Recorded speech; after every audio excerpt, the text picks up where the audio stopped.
ദൈവനാമം വാഴ്ത്തപ്പെടുമാറാകട്ടെ. ദൈവത്തിൻ്റെ കൃപയാൽ ആശ്വാസനാദം എന്ന ശുശ്രൂഷയുടെ ഒരു പുതിയ എപ്പിസോഡിലേക്ക് പ്രവേശിപ്പാനായിട്ട് ദൈവം നമ്മെ സഹായിച്ചതോർത്ത് ഞാൻ ദൈവത്തെ സ്തുതിക്കുന്നു, സ്തോത്രം ചെയ്യും.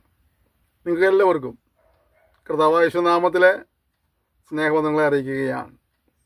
നിങ്ങൾ നൽകുന്ന പ്രോത്സാഹനം, സഹായ സഹകരണം എല്ലാവരും നന്ദി പറയുന്നു.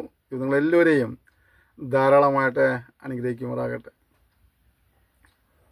അല്പസ്വല്പ ചിന്തയ്ക്കായി ദിനവൃത്താന്തങ്ങളുടെ 2-ാം പുസ്തകം 2-ാം അധ്യായം 4-ാം വാക്യം. 2 ദിനവൃത്താന്തം 2:4. ഞാൻ എൻ്റെ ദൈവമായ യഹോവയ്ക്ക് ഒരാലയം പണിയുവാൻ പോകുന്നു. അത് ദിവസങ്ങളിലെ പ്രതിഷ്ഠിക്കും, സൂന്തധൂപം കാട്ടും, നിരന്തരമായ കാഴ്ചയപ്പം ഒരുക്കും. കാലത്തും വൈകുന്നേരത്തും ശബത്തുകളിലും അവാസികളിലും പൗർണമാസികളിലും ഹോമയാഗങ്ങൾ കഴിക്കും.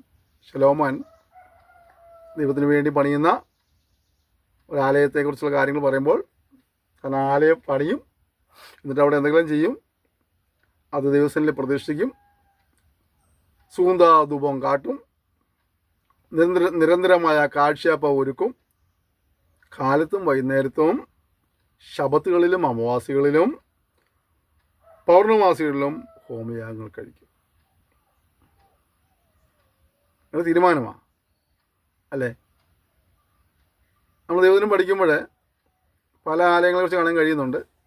സമാഗമന കൂടാരം, ശലോമോൻ പണിത ആലയം, ഹെരോദാവ് പണിതായ ആലയം, പിന്നെ ദൈവസഭയാകുന്ന ആലയം, 1000 ആണ്ട് വാഴ്ചയിലെ ആലയം, പുതിയ യെരുശലേമിലെ ആലയം, അങ്ങനെ പല നിലയിലുള്ള ആലയങ്ങൾ കാണാൻ കഴിയുന്നുണ്ട്. ഈ ആലയങ്ങളുടെയൊക്കെ ആത്യന്തികമായ ലക്ഷ്യം എന്നുള്ളത് പുറപ്പാട് പുസ്തകം 25-ാം അധ്യായം 8-ാം വാക്യം വായിക്കുമ്പോൾ നമ്മൾ കാണുന്നുണ്ട്. ഞാൻ അവരുടെ നടുവിൽ വസിക്കേണ്ടതിന് എനിക്കവർ വിശുദ്ധമായൊരു ആലയം പണിയണം. അപ്പോൾ എല്ലാ ആലയത്തിൻ്റെയും പരമപ്രധാനമായ ഉദ്ദേശം എന്നുള്ളത് ദൈവമോടെ വാസം ചെയ്യുവാൻ ആഗ്രഹിക്കുന്നു എന്നുള്ളതാണ്. അപ്പോൾ തന്നെ ആലയം വിശുദ്ധമായിരിക്കണം എന്നുണ്ട്. അവിടെ ശലോമോൻ പറയും, ഞാൻ ദൈവസന്നിധിയിൽ പ്രതിഷ്ഠിക്കും, പിന്നെ അവിടെ ധൂപവർഗ്ഗം കാണിക്കും, കാഴ്ചയപ്പം ഒരുക്കും, പിന്നെ ശബത്തുകളിലും അമാവാസിയിലും പൗർണമാസിയിലും ഒക്കെ എന്ത് ചെയ്യും? ഹോമയാഗം കഴിക്കും. അത് നിരന്തരമായ നിലകളിൽ ചെയ്യുന്നതാണ്. പ്രിയപ്പെട്ടവരെ, നമുക്ക് മനസ്സിലാക്കേണ്ട ഒരു കാര്യം, നാം ദൈവത്തിന് വേണ്ടി നമ്മെ സമർപ്പിക്കണമെന്നുള്ളതാണ്. അവിടെ പ്രാർത്ഥന ഉണ്ടാകണം, ആരാധന ഉണ്ടാകണം, സ്തോത്രം ഉണ്ടാകണം. ഓർക്കേണ്ട കാര്യം, നമ്മൾ ആണ് യഥാർത്ഥ ആരാധന വസ്തു, യാഗവസ്തു. റോമർ 12:1-2 പഠിക്കുമ്പോൾ നിങ്ങളെ തന്നെയാണ് നിങ്ങൾ വിശുദ്ധിയും ജീവനുള്ള ആരാധനയായിട്ട് സമർപ്പിക്കാൻ പറയുന്നത്. സങ്കീർത്തനം 50:23 നിങ്ങൾ സ്തോത്രം യാഗം അർപ്പിക്കുന്നുണ്ട് നമുക്ക് ഇവിടുന്ന. എബ്രായർ 13:15-16 അദ്രാർപ്പണം എന്ന യാഗം ഹോശേ 14:2 കാണുന്നുണ്ട്. സങ്കീർത്തനം 50:13-14 കാണുമ്പോൾ സ്തോത്രയാഗം, അദ്രാർപ്പണം എന്ന കാള കാണാൻ കഴിയുന്നുണ്ട്. അപ്പം നമ്മളിൽ തന്നെ നമ്മൾ തന്നെ യാഗവസ്തുവാക്കി തീരുക എന്നുള്ളതും സ്തോത്രയാഗങ്ങൾ അർപ്പിക്കുക നമ്മൾ ഉത്തരവാദിത്തമാണ്. അതെപ്പോഴാണ് വേണ്ടത്? എവിടെയാണ് ചെല്ലേണ്ടത്? ആലയത്തിൽ ചെല്ലുമ്പോൾ മാത്രമല്ല, അല്ലെങ്കിൽ നമ്മളാ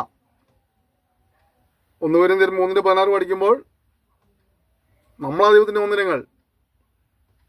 നമ്മൾ ദൈവത്തിൻ്റെ മന്ദിരങ്ങളായതുകൊണ്ട് ഈ മന്ദിരത്തിനകത്താണ് എന്ത് വേണ്ടത്? ഈ സ്തുതിയും സ്തോത്രവും ആരാധനയും ഒക്കെ വേണ്ടത്.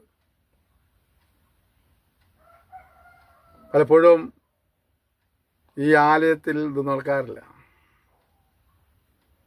നമ്മൾ ആലയം എന്ന് പറയുന്നിടത്ത് കടന്നു ചെല്ലുകയും അവിടുത്തെ കാര്യങ്ങളിൽ പങ്കുകൊള്ളുകയും ചെയ്യാറുണ്ട്. എന്നാൽ പലപ്പോഴും നമ്മളാകുന്ന ഈ ആലയത്തിൽ യാഗം അർപ്പിക്കുവാൻ, സ്തോത്രയാഗം അർപ്പിക്കുവാൻ, നമ്മെ തന്നെ യാഗം അർപ്പിക്കാനൊക്കെ പലപ്പോഴും നമ്മൾ മടി കാണിക്കുന്നവരാണ്. ഇത് വിശുദ്ധമായി സൂക്ഷിക്കുവാൻ പലപ്പോഴും കഴിയുന്നില്ല. ജീവനും വിശുദ്ധിയുള്ള ഒരു യാഗവസ്തു നമ്മൾ സമർപ്പിക്കാൻ പലപ്പോഴും കഴിയുന്നില്ല. ശലോമോൻ പറഞ്ഞത് നമുക്ക് പറയാം, കർത്താവേ എന്നെ നിന്റെ സന്നിധിയിൽ ആലയമായി സമർപ്പിക്കുകയാണ്. ഞാനാണ് നീ വസിക്കുന്ന ആലയം മനസ്സിലാക്കുന്നു. എന്നെ നിന്റെ സന്നിധിയിൽ സമർപ്പിക്കുക. എന്നിട്ട് എന്ത് ചെയ്യും? ഇവിടെ ഇനി നിരന്തരമായ സ്തോത്രയാഗം അർപ്പിക്കും. എന്നെ തന്നെ ഞാൻ ജീവനും വിശുദ്ധിയുള്ള യാഗമായി അർപ്പിക്കും. ഇയാളെ ഞാൻ വിശുദ്ധമായി സൂക്ഷിക്കും. പ്രിയപ്പെട്ടവരെ, അങ്ങനെ ഒരു തീരുമാനം എടുക്കുവാനായിട്ട് നമുക്ക് കഴിയുന്നുണ്ട്. നമ്മളാണ് ദൈവത്തിന് മന്ദിരങ്ങൾ. 1 കൊരിന്ത്യർ 6-ാം അധ്യായത്തിൻ്റെ 19-20 പഠിക്കുമ്പോൾ അത് നിങ്ങളെ വിലയ്ക്ക് വാങ്ങിയിരിക്കിയാൽ, ദൈവത്തിൻ്റെ മന്ദിരമാണ്, ദൈവത്തിൻ്റെ പരിശുദ്ധ നിങ്ങൾ വസിക്കുന്നുണ്ട്. നിങ്ങളെ വിലയ്ക്ക് വാങ്ങിയിരിക്കിയാൽ നിങ്ങൾ താങ്കൾക്കുള്ളവരല്ല. നിങ്ങളുടെ ശരീരം കൊണ്ട് ദൈവത്തെ മുഖത്തപ്പെടുത്തി എന്ന് കാണാൻ കഴിയുന്നുണ്ട്. പ്രിയപ്പെട്ടവരെ, കർത്താവ് വിലയ്ക്ക് വാങ്ങിയിരിക്കുകയാണ്. നാം പാപികളായിരുന്നു ഒരിക്കൽ, പാപത്തിന്റെ ശിക്ഷയിൽ വിധിക്കപ്പെട്ടവരായിരുന്നു, നിത്യമരണത്തിന് അടിമകളായിരുന്നു. കർത്താവായ യേശു ക്രിസ്തു പാപികളെ രക്ഷിപ്പാനായ ലോകത്തിൽ വരികയും നരകവെള്ളത്തിന് വേണ്ടി യാഗമായി തീരുകയും ചെയ്തു. ആ പാപപരിഹാര ബലിയിൽ വിശ്വസിച്ച് പാപങ്ങളേറ്റ് പറഞ്ഞു ഉപേക്ഷിച്ച് ദൈവത്തെ ഭയപ്പെട്ടും അനുസരിച്ച് ജീവിക്കുവാൻ തീരുമാനമെടുത്തവർക്ക്, അവനെ കൈക്കൊണ്ട നാമത്തിൽ വിശ്വസിക്കുന്ന ഏവർക്കും ദൈവം തിരുവാൻ ദൈവം അധികാരം കൊടുത്തിരിക്കുക. അങ്ങനെ ദൈവമക്കളെ തീർന്ന് മനസ്സിലാക്കണം. തന്നെ കർത്താവ് വിലയ്ക്ക് വാങ്ങിയിരിക്കുക. വിലയ്ക്ക് വാങ്ങിയിരിക്കുന്നതുകൊണ്ട് നീ എന്ത് ചെയ്യണം? ദൈവത്തിൻ്റെ നാമത്തെ മഹത്വപ്പെടുത്തുന്നതിനായി ജീവിക്കണം. ദൈവത്തിൻ്റെ നാമത്തെ മഹത്വപ്പെടുത്തണം. കഴിയുന്നുണ്ടോ? അത് ഈ തിരിച്ചറിവുണ്ടോ? ഞാൻ ദൈവത്തിൻ്റെ മന്ദിരം തിരിച്ചറിവുണ്ടോ? ദൈവത്തിൻ്റെ ആലയം നശിപ്പിക്കുന്നത് ദൈവം നശിപ്പിക്കും. ഇത് മദ്യം കൊണ്ട് നശിപ്പിക്കാനുള്ളതല്ല. ഇത് പുകയില ഉൽപ്പന്നം കൊണ്ട് നശിപ്പിക്കാനുള്ളതല്ല. ദൈവത്തിന് വേണ്ടി വിശുദ്ധമായി സൂക്ഷിക്കേണ്ട ഒരു മന്ദിരമാണ് നിന്റെ ശരീരം. നീ മനസ്സിലാക്കണം.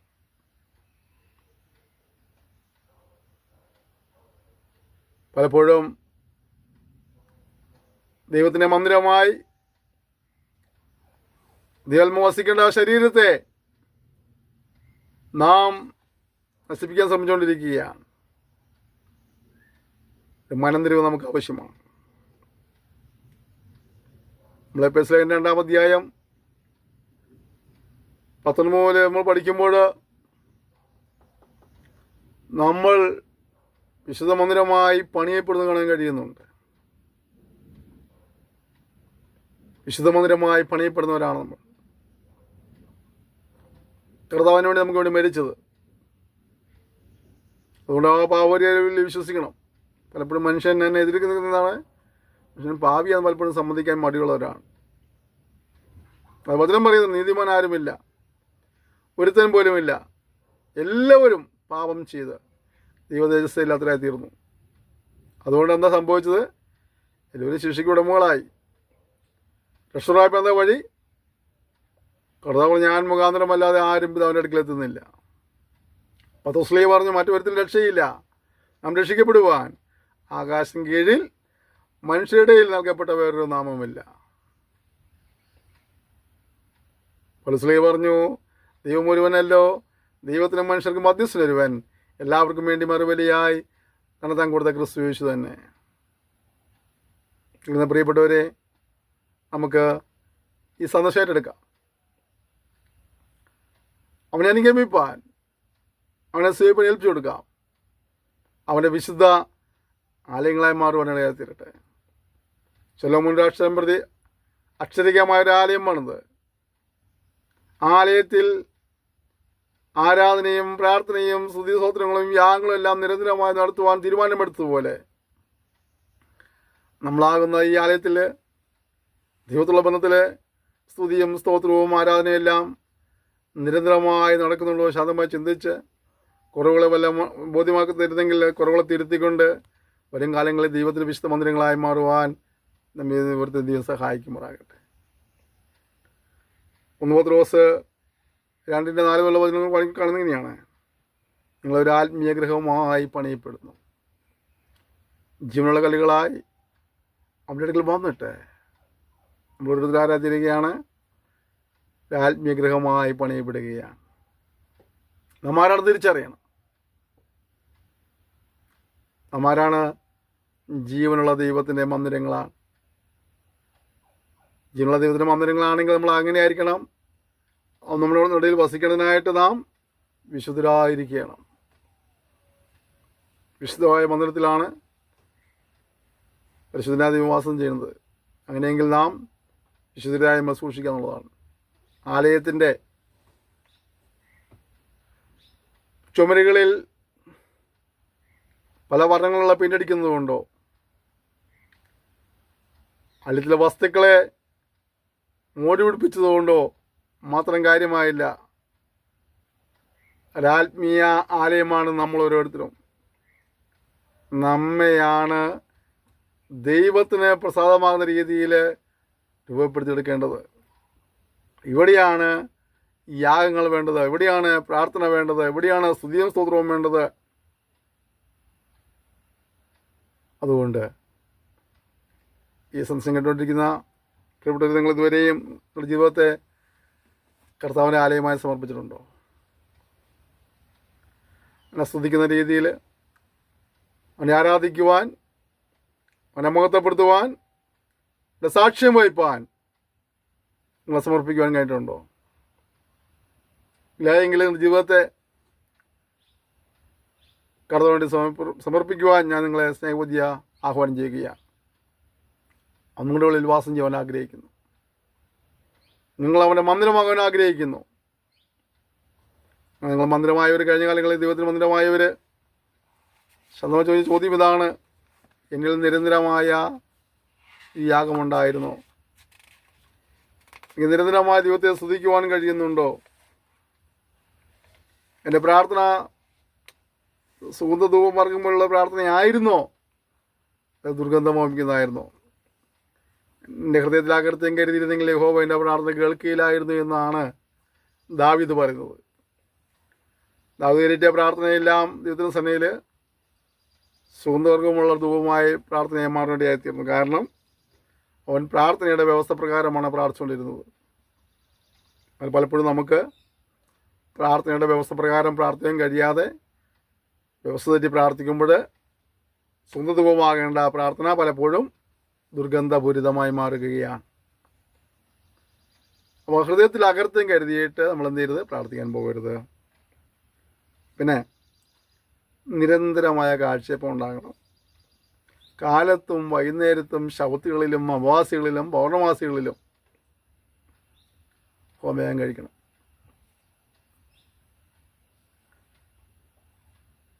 നിരന്തരമായ ഒരു ബന്ധം ദൈവമായിട്ട് നമുക്ക് കൊണ്ടുപോകുന്നുള്ളത് നമ്മളെ ശോധനീയം കർത്താവ് സഹായിക്കട്ടെ.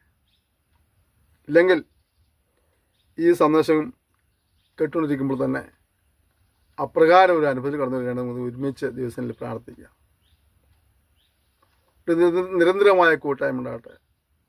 ദൈവം നമ്മിൽ വസിക്കുന്ന ഒരു വിശുദ്ധ ആലയമായി മാറ്റപ്പെടുവാനായിട്ട് നമ്മൾ സമർപ്പിച്ച ദിവസങ്ങളിൽ പ്രാർത്ഥിക്കാം.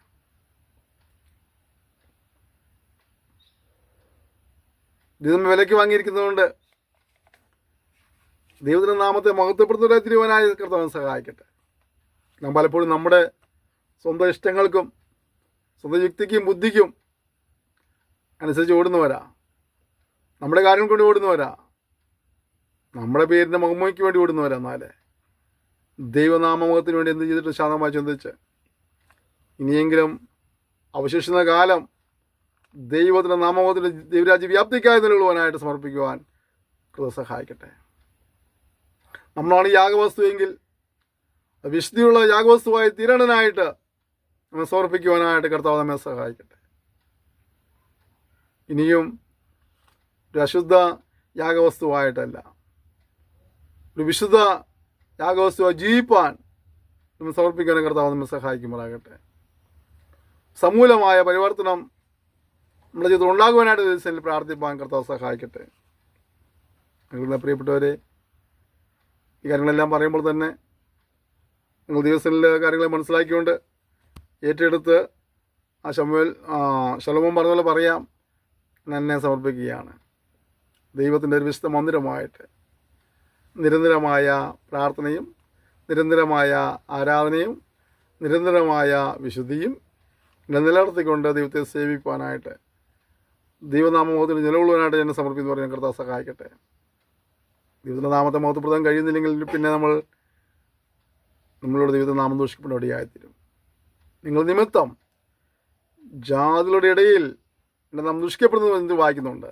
ഒരിക്കൽ നമ്മൾ അപ്രകാരമുള്ള അനുഭവത്തിൽ വരുവാനായി സമർപ്പിച്ച് നമുക്ക് ദൈവത്തോട് ഒരുമിച്ച് ഈ നിമിഷം പ്രാർത്ഥിക്കാം. കൃതജ്ഞതയിൽ ഒരു വിശുദ്ധ മന്ദിരമായി മാറുവാൻ, നമ്മുടെ പ്രാർത്ഥനകൾ വിശുദ്ധമായി തീരുവാൻ, നമ്മുടെ ആരാധനകൾ വിശുദ്ധമായി തീരുവാൻ, നമ്മുടെ ആയുസ്സിൽ ദൈവനാമമഹത്വത്തിനും ദൈവരാജ്യ വ്യാപ്തിക്കും നിലകൊള്ളുവാൻ കർത്താവ് സഹായിക്കാനായിട്ട് നമുക്ക് ഒരുമിച്ച് ചേർന്ന് പ്രാർത്ഥിക്കുക. സ്വർഗീയ പിതാവേ തന്ന സെക്ഷനായി സ്തോത്രം ചെയ്യുന്നു. നിങ്ങളുടെ ഇടയിൽ പാർക്കുവാൻ ആഗ്രഹിക്കുന്നല്ലോ, അതിനാൽ തന്നെ വിശുദ്ധമായൊരു മന്ദിരമക്കളെ മാറുവാൻ കർത്താവ് ഞങ്ങളെ സഹായിക്കുമ്പോഴാണെന്ന് പ്രാർത്ഥിക്കുന്നു. ലംഘനങ്ങളെ മറയ്ക്കുന്നതിന് ശുഭം വരികില്ല എന്നും അവയേറ്റോർഞ്ഞ് ഉപേക്ഷിക്കുന്നതിന് കരുണ ലഭിക്കുന്നതിന് വായിക്കുന്നുണ്ട്. കർത്താവ് ഇതിനെല്ലാം ആശ്രയിച്ച് കഴിവുകൾ പ്രാപിച്ച് ശുദ്ധീകരണം പ്രാപിച്ച് വിശുദ്ധ മന്ദിരങ്ങളായി മാറുവാൻ സുഖം സഹായിക്കണമേ. ഞങ്ങളുടെ പ്രാർത്ഥനയിലും ഞങ്ങളുടെ ആരാധനയിലും എല്ലാം അങ്ങനെ നാം മുഖത്തപ്പെടുമാറ് ആയിരിക്കും അങ്ങനത്തെ സുഖം സഹായിക്കുമ്പോഴാണെന്ന് പ്രാർത്ഥിക്കുന്നു. ഈ സമൂഹത്തെ കർത്താവ് അനുഗ്രഹിക്കണമേ. അവരെല്ലാവരും വിശുദ്ധ മന്ദിരങ്ങളായി മാറിക്കൊണ്ട് യൂണിമിഷൽ ആരാധനയിലെ പങ്കാളികളെ തീർന്നുകൊണ്ട് ഇങ്ങനെ സ്തുതിപ്പാൻ മുഖത്തപ്പെടുന്ന സഹായിക്കുമ്പോഴാണെന്ന് പ്രാർത്ഥിക്കുന്നു. അങ്ങനെ ചെയ്യുന്ന വലിയ കൃപയ്ക്കായി സ്തോത്രം യേശുവിൻ്റെ നാമത്തിൽ തന്നെ. ആമേൻ, ആമേൻ. നിങ്ങൾ ക്ഷമയോടെ സന്ദേശത്തിനായിട്ട് ഞാൻ നന്ദി പറയുന്നു. ദൈവം നിങ്ങളെല്ലാവരെയും ധാരാളമായിട്ട് അനുഗ്രഹിക്കുമ്പോഴാകട്ടെ. അവർ താമസിക്കുന്ന നമ്മുടെ അടുത്ത സെക്ഷനിൽ വീണ്ടും കാണാം. അതൊരു കർത്താവിൻ്റെ വിസ്താരം ചെറിയ സൂക്ഷിക്കാനായിട്ട് പരസ്പരം ഓർത്ത് പ്രാർത്ഥിക്കാം. നിങ്ങൾ സന്ദേശങ്ങൾ ഷെയർ ചെയ്യണം, ഈ ശുശ്രൂഷ കൊടുത്ത് പ്രാർത്ഥിക്കണം. ആ യൂട്യൂബ് ചാനൽ സബ്സ്ക്രൈബ് ചെയ്യുകയോ ഒന്ന് ലൈക്ക് ചെയ്യുകയോ ഒരു കമൻറ്റ് ചെയ്യുകയോ എല്ലാം ചെയ്താൽ ഞങ്ങൾക്കൊരു പ്രോത്സാഹനമാണ്. അതുകൊണ്ട് നിങ്ങളുടെ പ്രോത്സാഹനങ്ങളെ പ്രതീക്ഷിക്കാൻ നൽകിയ എല്ലാ പ്രോത്സാഹനം നന്ദി പറയുന്നു. നിങ്ങളെല്ലാവരെയും ധാരാളമായി അനുഗ്രഹിക്കുമ്പോഴാകട്ടെ. ഒരിക്കൽ കൂടി നിങ്ങൾക്ക് ഞാൻ നന്ദി പറയുകയാണ്. Thank you. May God bless you.